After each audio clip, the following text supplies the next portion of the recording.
Welcome to Nuka Nights. Hello everyone, I hope you're having a great time in the wasteland. If you want to support Nuka Nights, make sure to like this video, subscribe the channel and activate all alerts.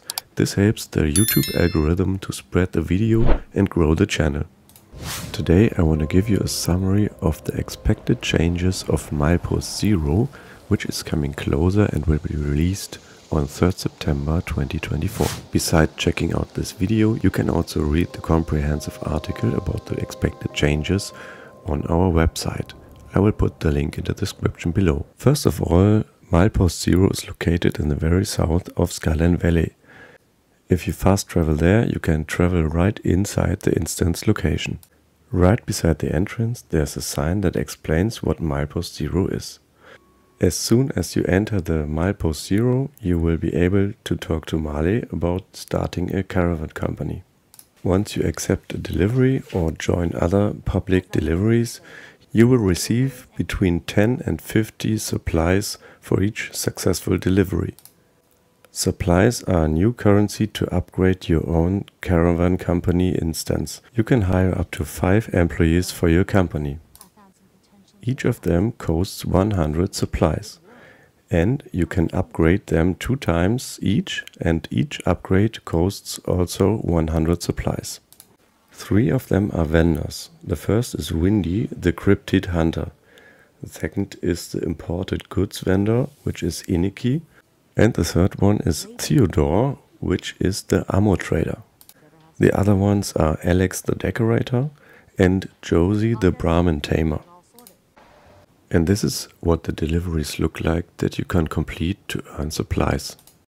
This is called Caravan Skyline Drive, and those are public events.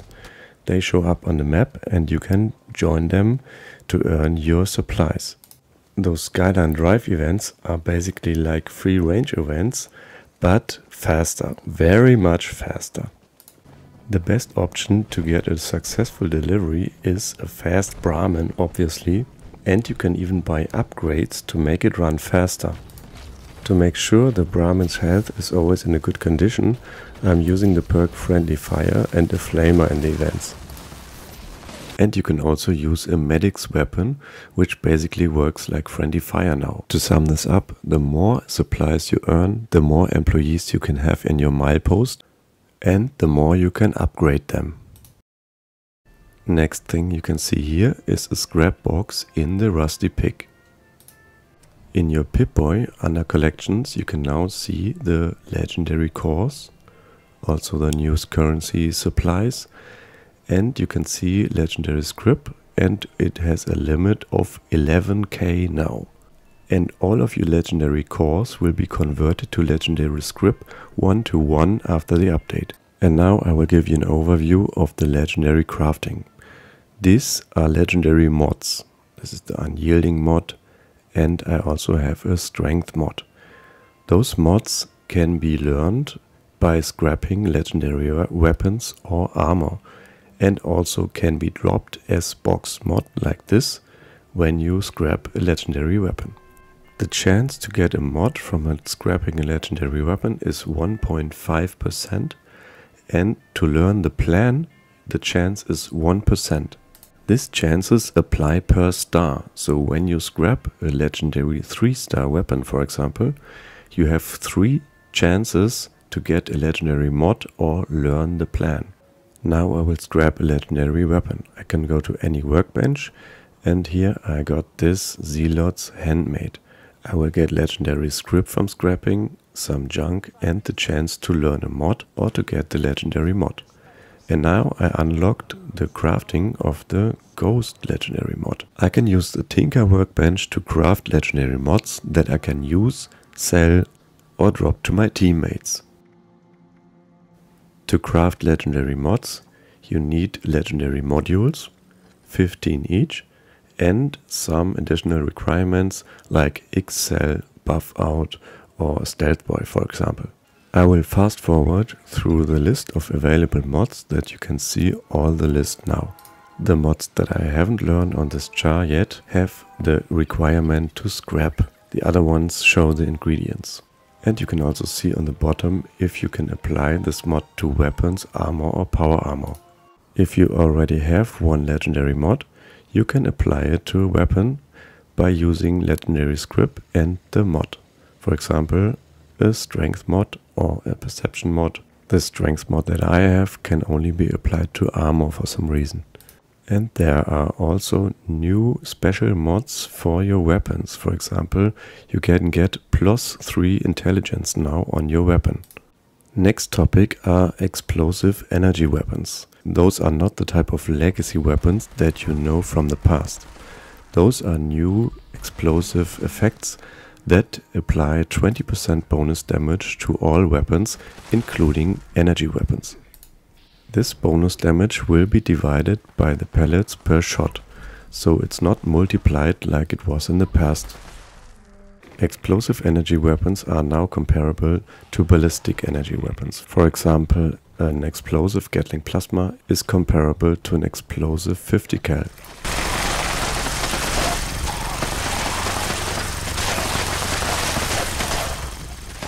And another great aspect of this is that the Gauss minigun can now have explosive rounds too, beside the 15% explosive base damage that it already has. So it can have up to 35% explosive bonus damage. And this works really great. Maybe it will be the best explosive heavy weapon now. But there's a downside with this. Explosive rounds don't work on flamers and neither work on other streams like the Gatling plasma splitter, and neither works on the cryolator. Also, while most legendary unique named weapons cannot be crafted with individual legendary mods, the Blue Moon weapons can. This includes the Holy Fire, the Elder's Mark, Kabloom, Ogre Gauntlet, Lucas Switchblade, Blue Ridge Branding Icon and Cryptid Jawbone Knife. But all unique named weapons can be scrapped for legendary mods. Next topic are the legendary modules at events. Since the legendary cores were removed from the legendary crafting, we now need a lot of legendary modules. And now we will get legendary modules from events. But the number of legendary modules is not the same number of legendary cores we were getting before. In the previous 8 core events, we only receive 5 legendary modules now. This includes a Colossal Problem, Free Range if all Brahmins survive, Project Paradise if all creatures survive, and Encrypted. In Scorched Earth and Neurological Warfare, as well as Seismic Activity, we only receive 2 legendary modules instead of 5 cores. And in most other public events, the reward is 1 to 3 legendary modules. Expeditions and some few public events only reward 1 to 2 modules. The V63 laser carbine is an energy rifle that has an automatic receiver and shoots fusion cells. Instead of red beams, it shoots blue beams. It has a good range and almost no recoil, but it has really high AP cost, which makes it hardly usable in VATS, but it's really good for hip firing and aiming down the sight. And it has a really nice unique feature, the overheat mechanic. This explanation comes from Mapex, the lead data miner from the Fallout 76 data mining Discord. He says, overheat mechanic. Shooting increases heat, which dissipates after not shooting. Deals more damage the hotter the weapon gets, up to 2 times damage, 88 base damage, at 75% or higher heat. Here you can see what I mean. The back of the gun has an overheat bar, and also the HUD has a new overheat bar over the grenade. So on the right corner, on the bottom right, you see the overheat bar that gets filled when I shoot. When it's filled about 75%, the damage is doubled. But unfortunately you cannot see this in the Pip-Boy. When I open the Pip-Boy, the damage is the same. The V63 laser carbine is a reward of the quest Unconventional Weaponry that Theodore in Milepost Zero gives us when we upgrade him to Tier 2. On Tier 3 you can buy all the weapon mods from him. And since an automatic energy rifle, you can use all commando perks and also the science perks to boost your damage.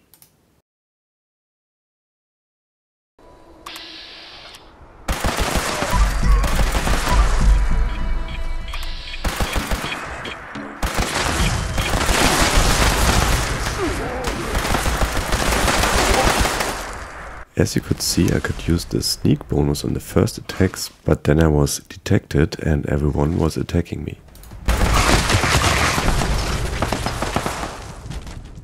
This was also a good example of the low recoil.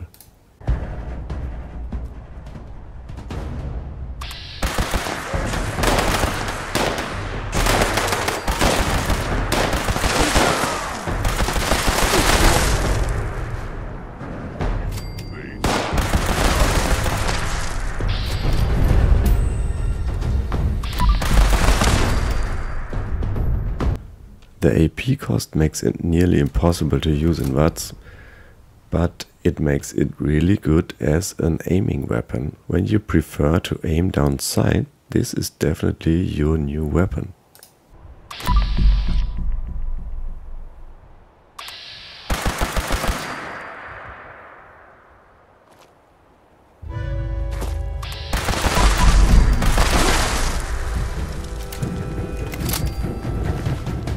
Next topic is the best builds feature. Best builds is basically a feature where you can show off your camp to the whole community.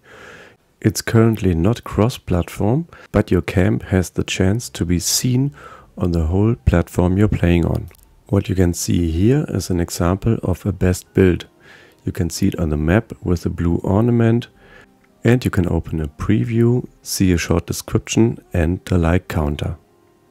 If you already fast traveled there and are visiting the camp already, you can also leave a like.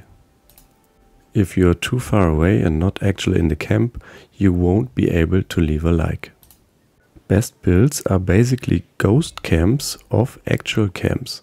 So the owner of the camp is not actually on the map when you see his best build on the map. Also, you cannot buy from his vendor when you see his best build. If you submit your own camp as a best build, you will never be on the same map with your actual camp as your best build. So when people are visiting you on the map, they cannot vote for your best build. It's absolutely random on which other worlds your best build will be able to visit. It can also happen that a best build can be blocking your camp spot. And also best builds appear on private worlds and also on custom worlds. Although on custom worlds you have an option to disable best builds. Now let me show you how to submit your camp as a best build. You just choose Submit as Best Build from the camp menu.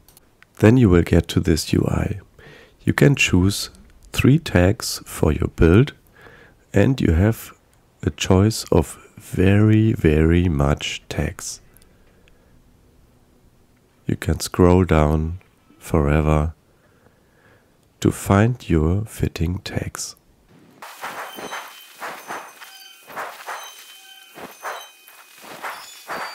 So it might be quite hard to choose 3 fitting tags for your camp, but well, you will find some.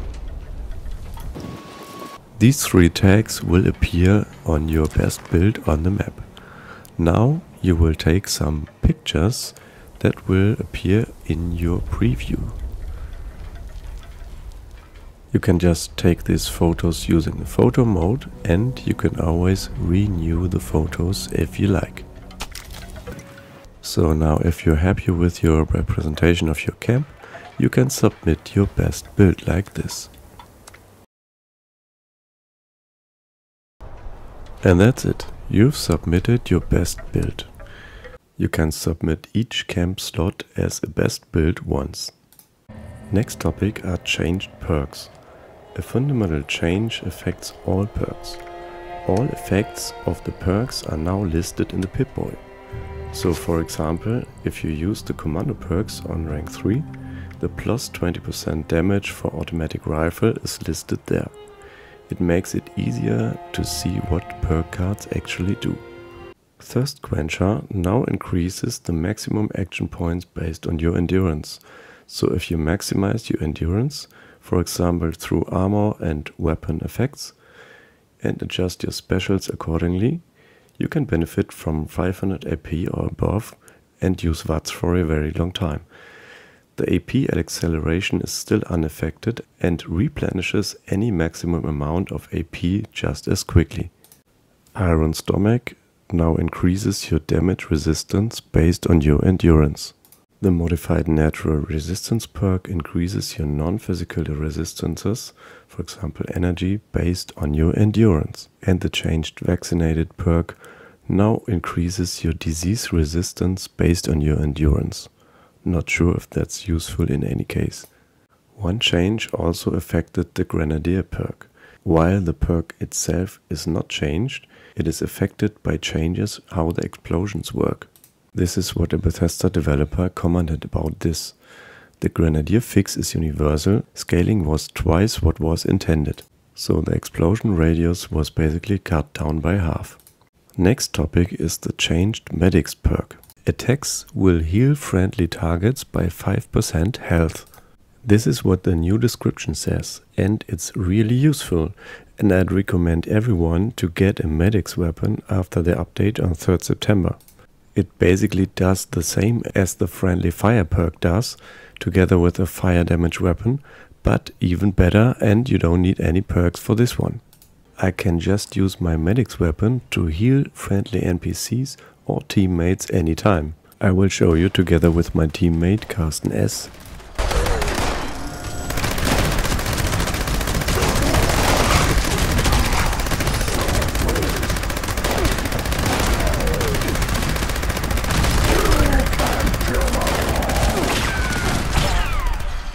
As you can see, I can heal him while he's under attack. And now we are testing if splash damage is healing too.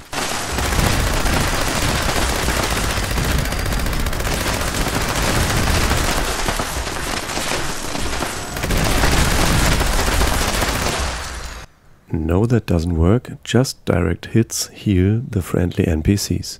Or teammates, of course. And what about the most daily use case, healing NPCs in events? To test this, we were starting the riding shotgun event to heal the Brahmin in the event.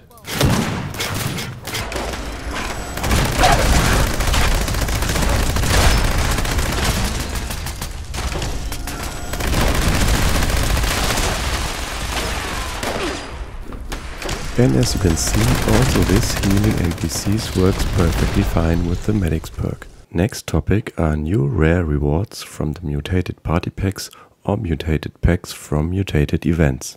The Mutated party packs now contain 3 more weapons and 2 new lists of clothing, which includes all Asylum worker outfits, yes, even the red one, as well as the winter jacket and jeans, and also both Scout and Clav masks.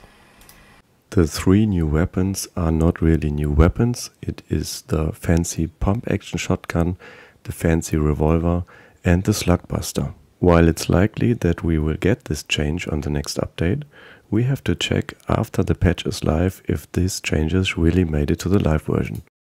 Next topic is the changed nuke zone. The protected zone for nukes is expanded, and it even covers Helvetia now, which means you cannot nuke the Fasnacht event anymore. What you see here is the military map that you see on the targeting computer after you prepare a silo for launch. Next topic is the vending machine history. Until now, the only way to notice a sale from the vending machine in your camp was the status information on the top left corner. But this often disappears very quickly, is overshadowed by other messages, so that you don't see it at all. Now this is changing. When you click on your camp on the PTS, you have a new menu option on the bottom. It's Vending History. This is where you can find the recent sold items from your vending machine. This history is always stored just for the current server you are on, And when you join a server, it's empty. You can also access the vending history from the camp slots menu on the top left, and as soon as people has bought something from your vendor, these items will appear in chronological order in your history.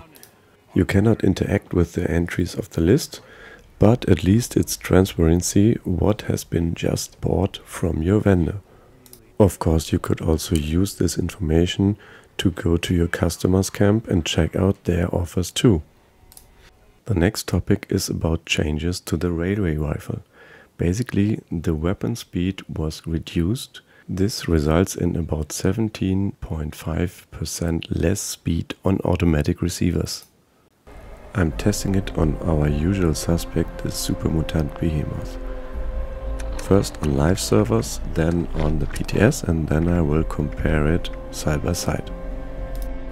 It's a commando build with critical damage focus, and I'm using Blight Soup and Nerd Rage and Company T here as buffs. Also, this build uses the legendary perks Follow Through and Take One for the team if we are detected.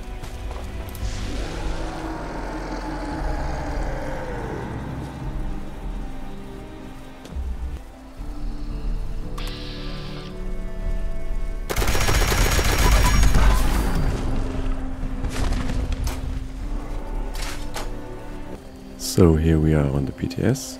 It's the same railway rifle with 48 fire rate. Here we go, let's test it on the Behemoth.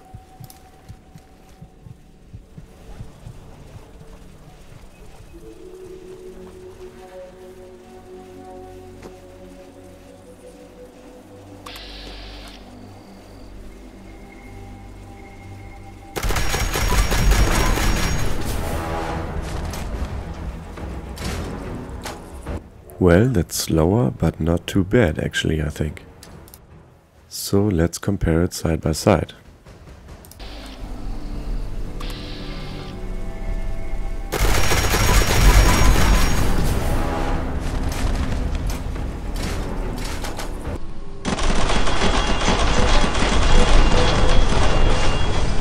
Well, that was a quite good performance on the PTS. The Behemoth was even earlier down on the PTS. But to be honest, the reason for this might not only be the performance of the railway rifle, but also the reworked resistances of all enemies. Now let's test how it works without VATS.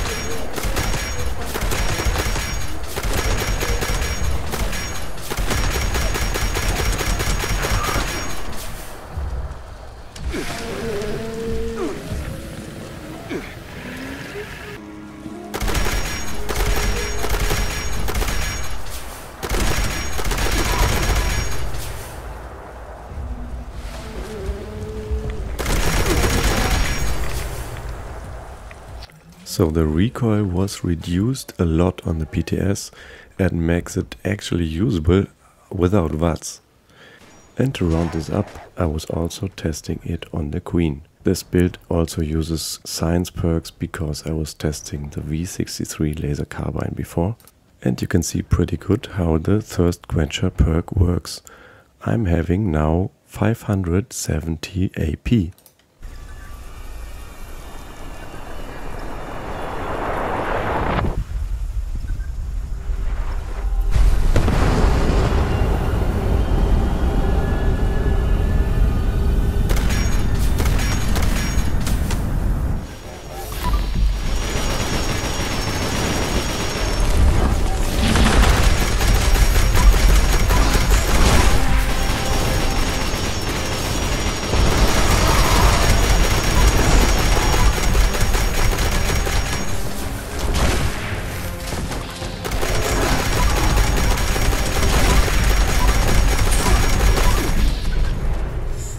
Even the performance on the Queen with these changes is quite good. She has triple HP now and more resistances than before.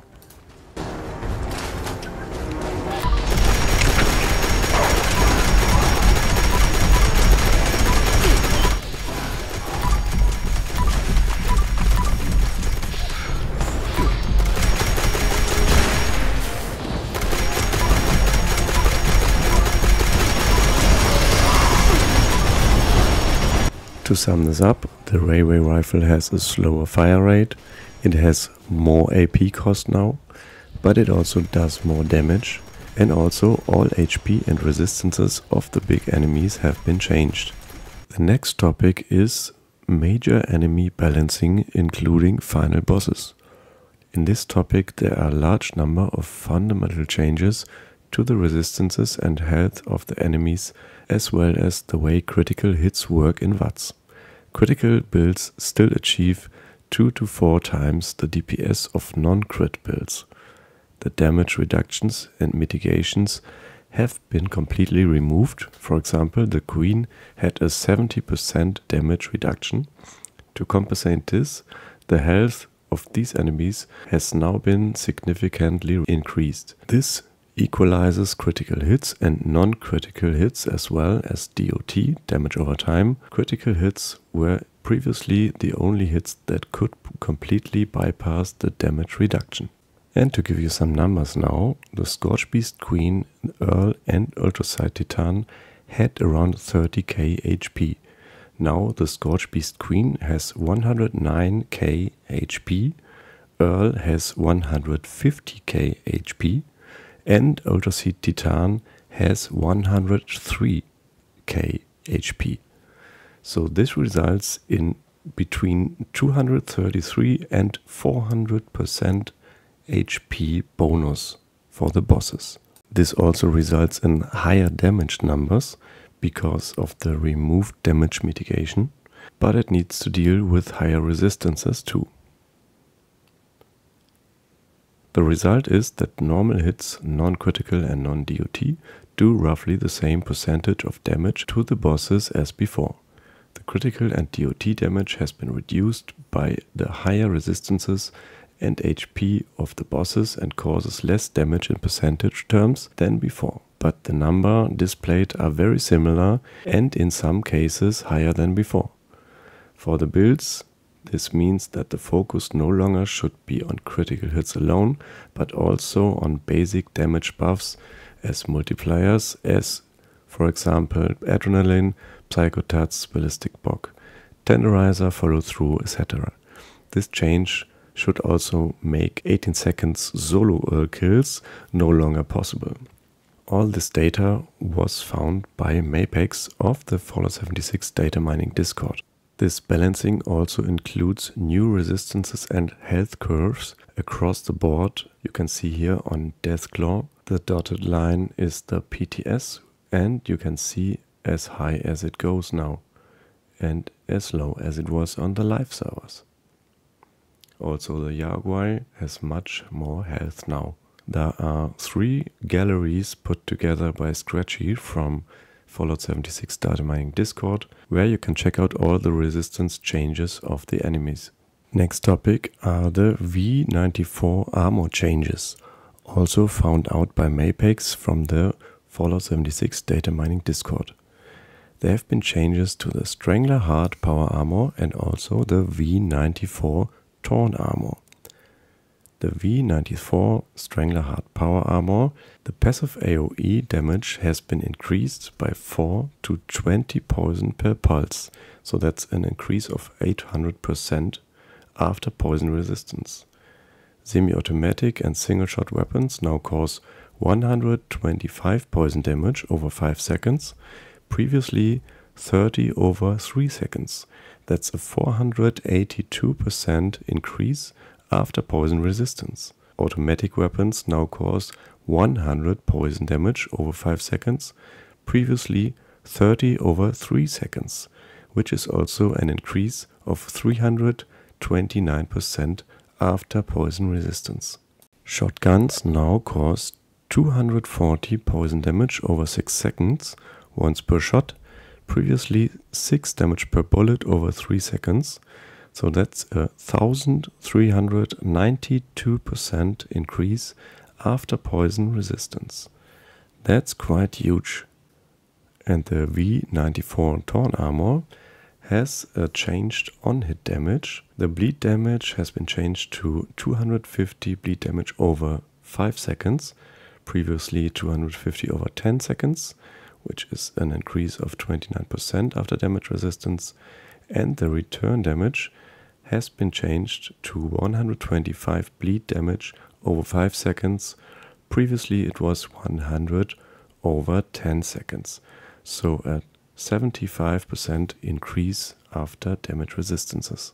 Next topic is still a theoretical one, and it's fire and energy weapons and mod changes. There are now changes to the elemental damage and DOT damage over time of many fire and energy weapons. The strength also scales into DOT damage now. So this affects the Super Sledge Heating Coil, which has plus 106 total DOT after fire resist.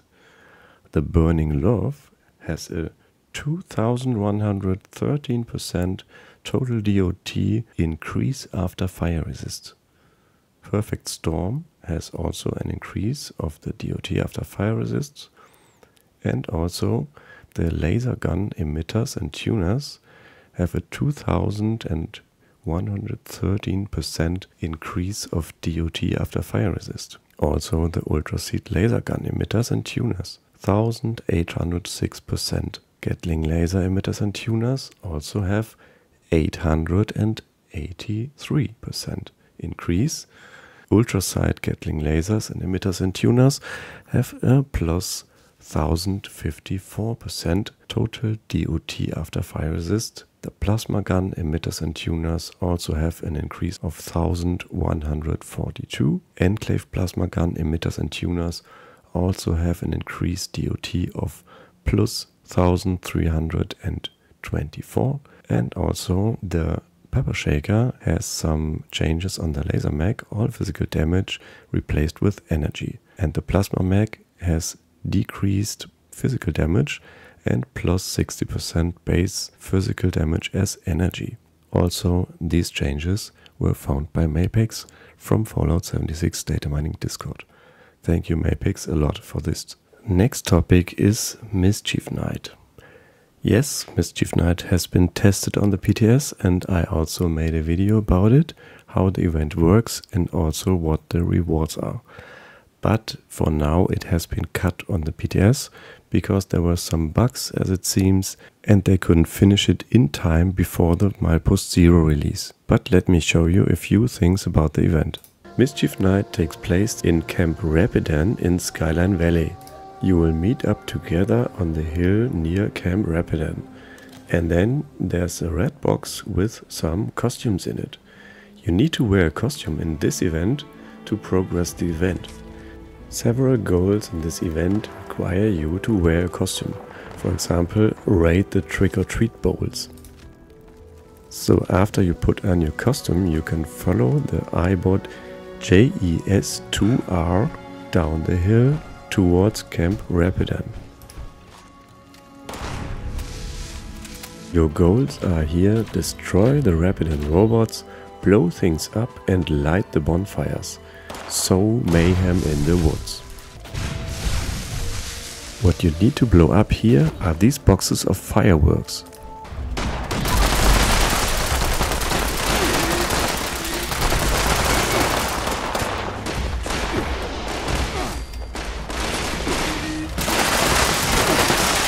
And those are the Rapidan robots we need to destroy.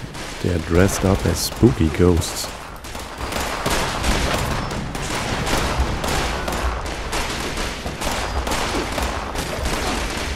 The next goal is to sow mayhem in the grounds of Camp Rapidan.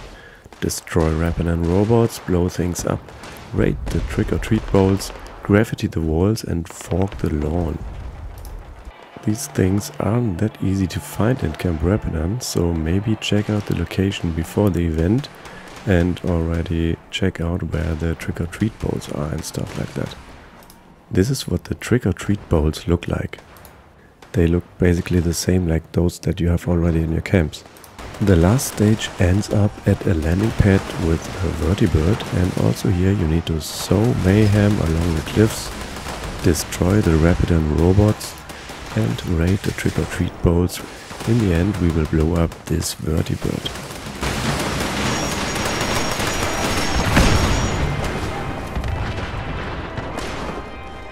Although this event isn't included in the Milepost Zero patch, there's still a chance to get this event mid-season before the next Halloween events. Let's keep our thumbs pressed so that we get Mischief Night and Spooky Scorched together on Halloween. Next is a 4-digit ammo display counter. In the previous live version of Fallout 76, the remaining ammo was displayed only in 3 digits on the bottom right of the screen. Anything over 999 could only be seen if you open the Pip-Boy. This has now been changed and you can now see 4-digit number up to 9999 on the bottom right corner.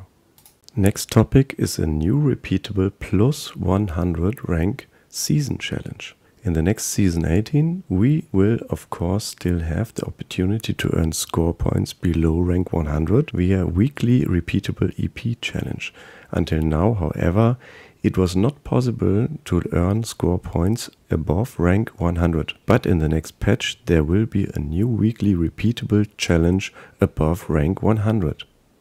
These are the recently added challenges. Here are some best build challenges, and the last one is repeatable at rank 100 or above, complete a public event. Which means if you complete public events, you will get score repeatable. And here's a count. This means required count. If you complete 3 public events, you will get 300 score points every week repeatable. This is the value 300 score points for this challenge. And there's also another good thing about this challenge. The new Skyline Valley, Skyline Drive events from the Milepost Zero are also public events and do count for this repeatable weekly challenge. Next topic are new gold and stamp plans. Mortimer has a new plan, Pemmican Collector, for 1250 gold.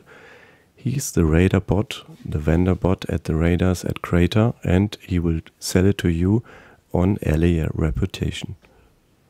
Samuel from Settlers at Foundation has also a new plan, the Scoutmaster Collectron, for also 1250 gold. Also Reputation Alley is required. Giuseppe at White Spring Refugee has 2 new offers. First is the plan Headhunter Scythe for 500 stamps and 6 times the mystery bobblehead box for 20 stamps, which gives you a random bobblehead. Next topic are the changes on the event Eviction notice. At the end of July there was some uproar because the spawn chances were reduced from 25% to 9% and the resistances of the enemies were changed during the Eviction notice event on the PTS. However, these changes have already been reversed on the PTS. In addition, the legendary spawns have all been changed to 3 stars. The minimum and maximum legendary rank is now 3 stars. In addition, a minimum of 50 and maximum of 100 legendary spawns have been set, which probably does not mean that 50 legendary enemies will spawn. It is possible that these numbers are still placeholders that are still being balanced. Source is again Mapex from Fallout 76 Datamining Discord. In the daily ops we have 2 new locations. The first is the Atlantic City Community Center and the second is the Glassed Caverns. Then we have some new rewards on the Spooky Scorched. There are new rare rewards. There are several Jackolite plans. It's the Rusted T60, the T60 Jackolite, Rusted Flatwoods Jackolite, Flatwoods Jackolite, Rusted Ghoul Jackolite, Ghoul Jackolite, Rusted Mothman Jackolite, Mothman Jackolite, Rusted Sheepsquatch Jackolite and Sheepsquatch Jackolite. And on the event Invaders from Above we also have new rewards, which are Futuristic Globe, Alien Couch, Nuka Twist Rocket, Nuka Cola Rocket, Nuka Dark Rocket, Nuka Grape Rocket, Nuka Quantum Rocket and Nuka Cherry Rocket. Next is the Season 18 Datamining from the PTS patch of the 9th August that will be released on 3rd September 2024. Keep in mind that although this seems final, the rewards can still be changed until release. Let's get through the rewards. The first is the Desperado hat, the second is Hanging Cauldron, and in the background you already see the new background video of the title menu. Next are 2 Under Armour skins. The first is Blue Ridge Infantry Uniform and Hood, and the other one is Blue Ridge Secret Service Under Armour. Next is a new Beehive, which is a honey collector, and a Brewing Vat, which is a collector for beer. Then we have a Sheet Metal Barricade and a Blue Ridge Pit Stop Guard Post. Now we have some machine gun turrets. First is the Rusted Machine Gun Turret set, and the second one is the Blue Ridge Machine Gun Turret set. Then we have a cactus, which looks like a kind of metal cactus, and a pillar display, which is a display case. A saloon door set for your Wild West style camp. A farm wagon and a destroyed wagon, which also fits the Wild West style. Blue Ridge Mr. Fuzzy and another wagon, the reinforced farm wagon. Then we have a tractor and the mountain stein, which is another beer stein for your collection. Then we have the corroded concrete kit, if you want to build a camp that looks like it was hit by some bombs. Then we have this really nice looking Raiders armor workbench and the telephone pole power connectors. Raiders boxing ring and a barn, which is a prefab. Then we have this trailer called Small Flatbed, which is floor deco, and the gas awning. This Raider Lodge is also a prefab, and this is quite nice and cozy looking, I think. Next is a watchtower and the gangplank ramp stairs.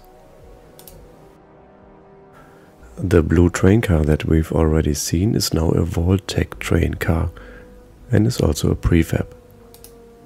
The Sicilian espresso machine is a canned coffee machine, and the Blue Ridge beer cake set is actually a drink dispenser. You can put a drink in there and visitors of your camp can drink from it. You can put some Nuka-Cola in it or maybe some Nuka Shine.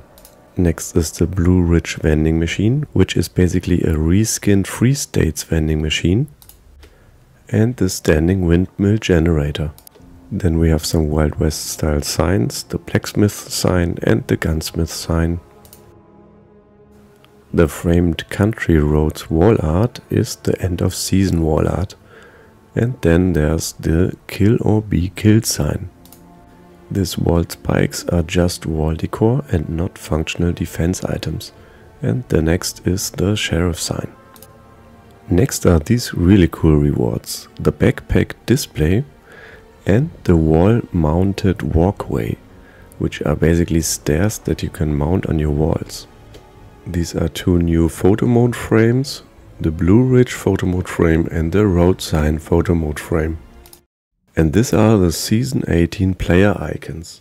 The iBot helmet player icon, the Gatling gun player icon, Blue Ridge logo player icon, Blue Ridge Mr. Fuzzy player icon, wagon player icon, Desperado player icon and Roadside Warrior player icon. And the last one is Super Mutant Super Sledge player icon. Next are the Blue Ridge armor paints. First is the Blue Ridge BOS Infantry armor paint, which is the BOS Recon paint, of course, and Blue Ridge Civil Engineer armor paint. The Blue Ridge armor paint for Robot and Botsmith, and the Blue Ridge Scout armor paint. The last Blue Ridge armor paint is the Secret Service armor paint. And there's also the Roadside Warrior power armor paint, which seems to be the final power armor paint in this season. But there's just this one image, so there will be probably added more previews before release. Then we have the rusted power armor paints. First is the Excavator, the next one is the Hellcat power armor paint.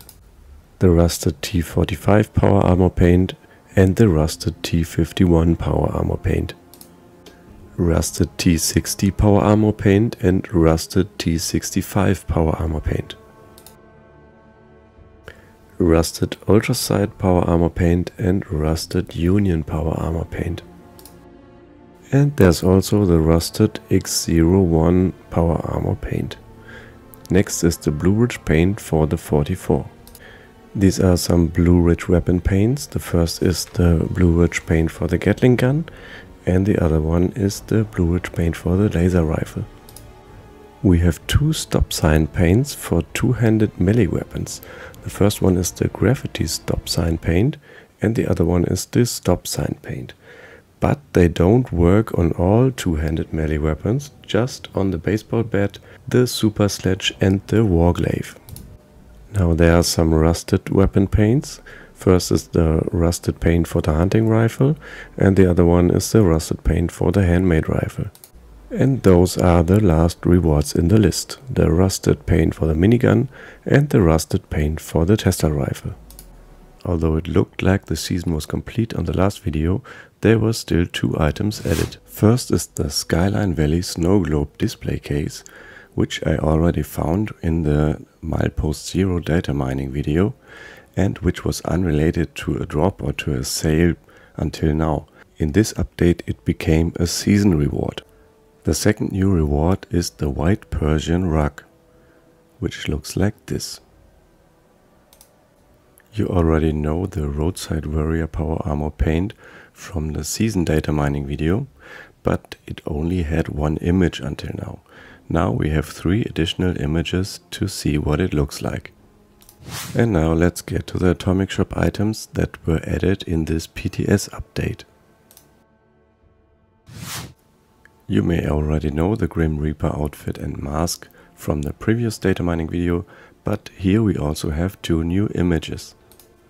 Next we have the Deathclaw Slow Roaster, which is a collector for meat, for Deathclaw meat for example, and I will show you all the cooked meals it can collect. It collects Deathclaw Egg Omelette, Deathclaw Steak, Hot Dog, Red Rat Steak, Grilled Red Roach, Red Scorpion Steak, Grilled Red Toad, Red Rat Steak. So it collects Red Rat Steak twice, for whatever the reason is. Then we have the Games Cupboard, which is also a collector for game boards, which you may already know from previous data mining, but I will show it again because it has new images. The Games Cupboard collects a Blast Radius board game, Autopsy board game, Catch the Commie board game, Red Poker board game and Unstoppables board game. And also the Pack Brahmin, which is also a collector, has a new image and I will show it to you again. The Pack Brahmin collects Baseball Glove, Undamaged Baseball Glove, Raw Fertilizer, Brahmin Milk, Empty Milk Bottle. The Red Pheasant Coop is also a collector and it had also only one image until now. The Red Pheasant Coop generates fertilizer. Add your very own red pheasant to your camp with the Red Pheasant Coop. Generates fertilizer. Next item is the Cattail Bush. Then we have a Pheasant plushie with 2 new preview images. This Red Pheasant taxidermy is an Atomic Shop item now. It was moved from the vendors from Milepost Zero over here in the Atomic Shop. It's not available anymore on the Milepost Zero vendors. Next is the House of Tomorrow Camp Kit, which looks pretty familiar because it seems like it's a reskin of the Triumph Terrace kit. Next is the PTS pennant for patch 54, which will be automatically unlocked for everyone who participated on the PTS this time. The Ghost Scarecrow also has new preview images. And the last one is the Generous Neon Sign, which also is completely new. Good Horde Backpack Skin and Brahmin Feet Throw. The Trogue is actually just a floor deco item, but would fit well with the pack Brahmin. Next is a Reaper skin for the Gatling laser and Ultrasight Gatling laser, and a Railway Rifle skin named Cow Punch, which fits well with the Season 18 theme of the Blue Ridge Caravan. And the last one is the Flaming Paper Sack, which is a loot bag or drop bag. I posted this on X already and everyone liked that. That's all for this video. Make sure to check out nukannights.com. You will find all ongoing and upcoming events, current daily ops, new codes, current season progress, articles about the latest event rewards and topics, as well as some tools like an interactive action points calculator. Thank you for watching and see you in the next video.